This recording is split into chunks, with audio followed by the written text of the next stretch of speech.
I have an awesome book haul for you today. The book that I am super excited about, I just picked up from the library, The Hitchcock, The Hitchcock, The Hitchcock Hotel by Stephanie Roble. I am really enjoying this. I'm about a quarter of the way through. When I was picking it up at the library, my favorite librarian, Catherine, walked by and she said, "Oh, that one's really good." I said, "Say no more," and put it in my bag.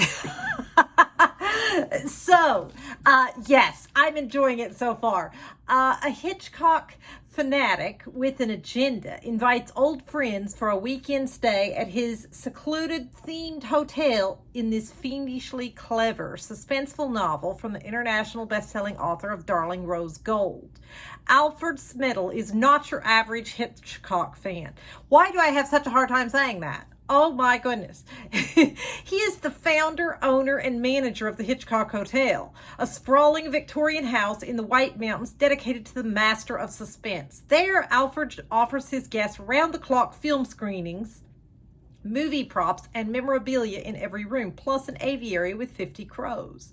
By the way, do you know what a group of crows is called? It's a word that I can't say here on YouTube, but it begins with an M.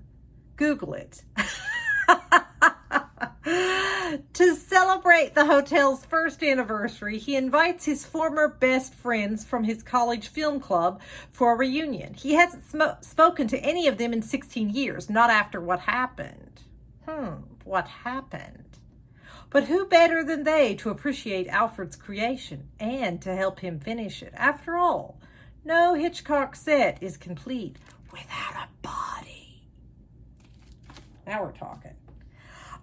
Okay, then for a little juiciness, we have The Other Mistress by Shonora Williams, a deliciously wild ride, Darby Kane says, not Carby Kane. Adria Smith knows how to turn around a troubled past. Now she's a self-made multimillionaire who takes exquisite care of herself and her only true love, her husband Gabriel.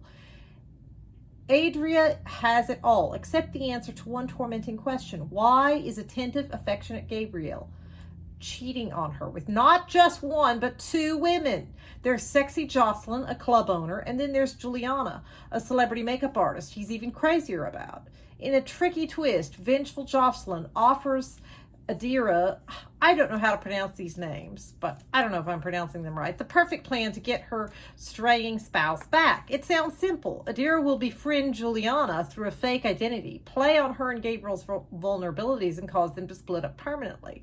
Determined to reclaim her happiness, Adira can't stop to think what could possibly go wrong, until too many of Gabriel's lies start adding up to a disquieting truth, until Juliana discovers who Adria really is, and Jocelyn pushes Adria to ever more unthinkable extremes. I thought that sounded juicy and fun. Okay, now, this book is completely beat up. I did not do that.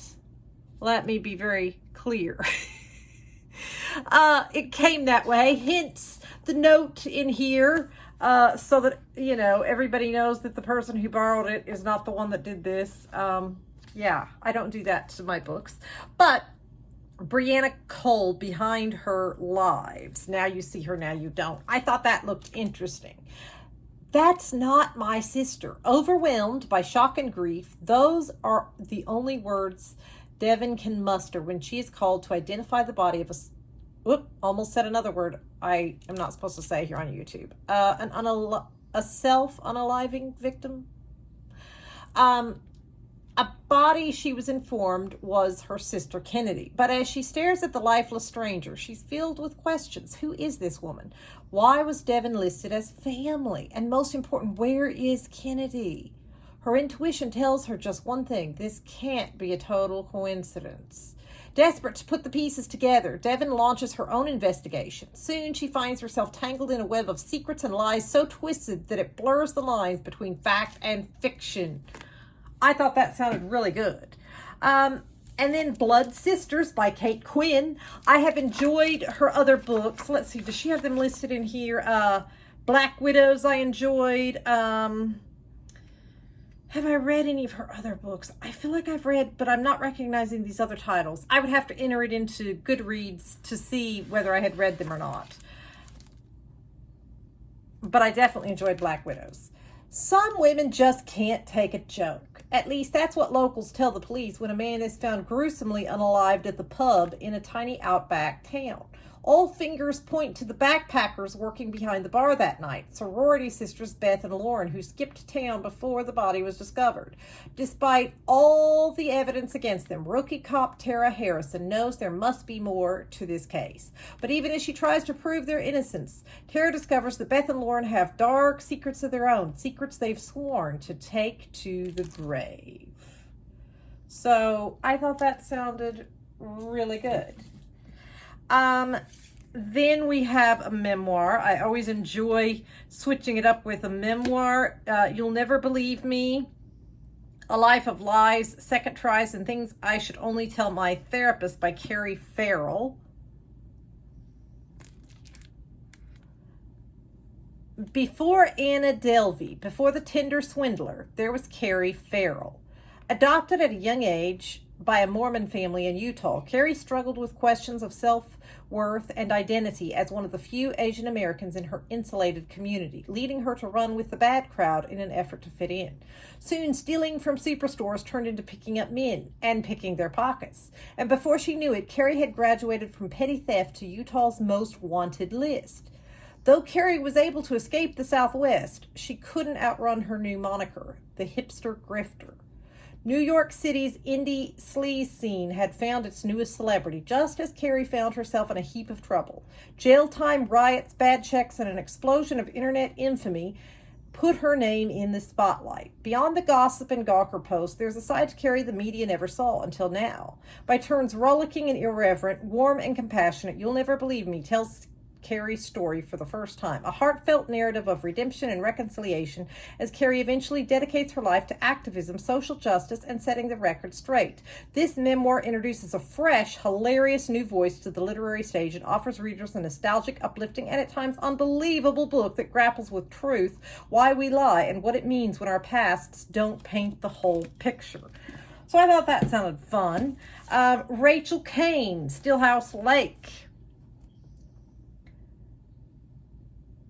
Gina Royal is the definition of average, a shy Midwestern housewife with a happy marriage and two adorable children. But when a car accident reveals her husband's secret life as a serial unaliver, she must remake herself as Gwen Proctor, the ultimate warrior mom. With her ex now in prison, Gwen has finally found refuge in a new home on remote Stillhouse Lake. Though still the target of stalkers and internet trolls who think she had something to do with her husband's crimes, Gwen dares to think her kids can finally grow up in peace. But just when she's starting to feel at ease in her new identity, a body turns up in the lake, and threatening letters start arriving from an all too familiar address. Gwen Proctor must keep friends close and enemies at bay to avoid being exposed, or watch her kids fall to an unaliver who takes pleasure in tormenting her. One thing is certain, she's learned how to fight evil, and she'll never stop. Follow Me Down. I loved the cover. That was why I picked it up. Mia Haas has built a life for herself far from the North Dakota town where she grew up, but when she receives word that her twin brother is missing, she is forced to return home, back to the people she left behind, the person she used to be and the secrets she thought she buried. Once hailed as the golden boy of their town and now a popular high school teacher, Lucas has disappeared the same day the body of one of his students was pulled from the river. Trying to wrap her head around the rumors of Lucas' affair with the teen and unable to reconcile the media's portrayal of Lucas as an unaliver with her own memories of him, Mia is desperate to find another suspect. And then we have another memoir by Sarah Silverman. I couldn't resist the title. It struck me so funny, The Bedwetter. So I thought that this would be fun. I won't bother reading the synopsis because she's such a famous person that If you know anything about her, then you would be interested in reading it. If you don't know anything about her or don't care, then you probably wouldn't be interested in reading it. That's how I feel about these celebrity memoirs. I personally love reading a good celebrity memoir. Here's another one. Girl walks into a bar. Comedy, calamities, dating disasters, and a midlife miracle. I thought that one looked like it would be fun. And then we have One Fatal Mistake by Tom Hunt. Love the cover on that one too. Her son accidentally unalives a man. They cover it up. Then everything goes wrong. When 18-year-old Joshua Mayo takes a man's life in a horrible accident, he leaves the scene without reporting the crime to the police. He hopes to put the awful night behind him and move on with his life. But of course, he ends up telling his mother, Karen, what happened. Karen has raised Joshua on her own in Cedar Rapids, Iowa, and she thought they'd finally made it. He was doing well in school and was only months from starting college. After hearing his dark confession, she is forced to make a choice no parent should have to make, one that draws them both into a web of deceit that will change their lives forever, if they make it out alive. Now, I picked up these last two because the plot was so unique, and I love a good unique plot. So I hope they don't let me down. I have never read either one of these authors. Small Game by Blair Braverman. A gripping debut novel about a survival reality show gone wrong that leaves a group of strangers stranded in the northern wilds. 4 strangers in 6 weeks. This is all that separates Mara from one life-changing payday. She was surprised when a casting team came knocking at Primal Instinct, the survival school where she teaches rich clients how not to die during a night outdoors. And even more shocked to be selected for their new show, Civilization. Now she just has to live off the land with her fellow survivors long enough to win the prize money. Whisked by helicopter to an undisclosed location, Mara meets her teammates, the grizzled outdoorsman, the Eagle Scout, the math teacher, and Ashley, the beautiful but inexperienced one who just wants to be famous. Mara's unusual, rugged childhood has prepared her for the discomforts and hard work ahead.